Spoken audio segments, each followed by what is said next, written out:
وہ بہشت جاویدانی جن میں وہ داخل ہوں گے ان کے نیچے نہریں بہ رہی ہیں، وہاں جو چاہیں گے ان کے لیے میسر ہوگا۔ اللہ پرہیزگاروں کو ایسا ہی بدلہ دیتا ہے۔ ان کی کیفیت یہ ہے کہ جب فرشتے ان کی جانیں نکالنے لگتے ہیں اور یہ کفر و شرک سے پاک ہوتے ہیں تو سلام علیکم کہتے ہیں، اور کہتے ہیں کہ جو عمل تم کیا کرتے تھے ان کے بدلے میں بہشت میں داخل ہو جاؤ۔ کیا یہ کافر اس بات کے منتظر ہیں کہ فرشتے ان کے پاس جان نکالنے آئیں یا تمہارے پروردگار کا حکم عذاب آ پہنچے؟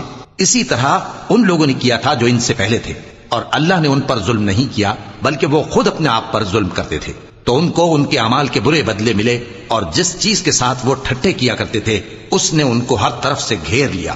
اور مشرک کہتے ہیں کہ اگر اللہ چاہتا تو نہ ہم ہی اس کے سوا کسی چیز کو پوجتے اور نہ ہمارے بڑے ہی پوجتے، اور نہ اس کے فرمان کے بغیر ہم کسی چیز کو حرام ٹھہراتے۔ اے پیغمبر، اسی طرح ان سے اگلے لوگوں نے کیا تھا، تو پیغمبروں کے ذمے اللہ کے احکام کو کھول کر سنا دینے کے سوا اور کچھ نہیں۔ اور ہم نے ہر امت میں کوئی پیغمبر بھیجا کہ اللہ ہی کی عبادت کرو اور بتوں کی پرستش سے اجتناب کرو، تو ان میں بعض ایسے ہیں جن کو اللہ نے ہدایت دی اور بعض ایسے ہیں جن پر گمراہی ثابت ہوئی۔ سو زمین میں چل پھر کر دیکھ لو کہ جھٹلانے والوں کا انجام کیسا ہوا۔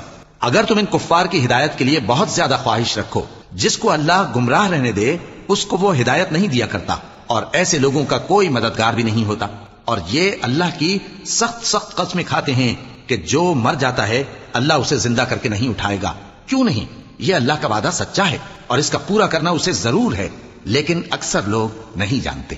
تاکہ جن باتوں میں یہ اختلاف کرتے ہیں وہ ان پر ظاہر کر دے، اور اس لیے کہ کافر جان لیں کہ وہ جھوٹے تھے۔ جب ہم کسی چیز کا ارادہ کرتے ہیں تو ہماری بات یہی ہوتی ہے کہ اس کو کہہ دیتے ہیں کہ ہو جا، تو وہ ہو جاتی ہے۔